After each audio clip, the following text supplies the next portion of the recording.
ki mooy suñu chef de quartier suñu délégué de quartier mu woon ma ci li ni mel ni ma tey sëñ Babacar Diop monsieur le maire samay taal lamp yi ñëwal nga def ci ñaan ba ñu ñëwee tamit saafara teg sëñ Babacar mu ni def leen ñaan ñu def ci ñaan ju am solo ñaan nii lamp yi leeree yal na ay mbiram leeree ni mel ndax yàlla dafa fonk leer moo tax allahu nuuru samawati wal ard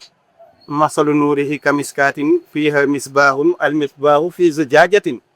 azujajatu ka annaha kawkabun duriyun yuqadu min shajaratin mubarakatin zaytunatin la sharqiyati wala garbiyati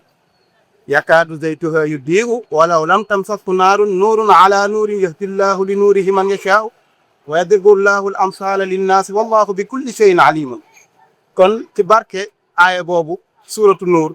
yal na yàlla leeral mbiram ci zahir ak ci baatin incha allahu taala moom moo xam lu mu bëgg yàlla na ko yàlla defal ko tamit suñu délégué de quartier bii naka mooy suñu chef de quartier lu mu wax rek ñun moom la ñuy wax fa tabarakallah di jiite ci jàkka ji di rangu leen di ziare kilifa gi fa tabarakallah macha allah sëñ tabarakallah macha allah wa axiru daawaana alhamdulillahi rabbil alamin wasalaamu aleykum wa rahmatulah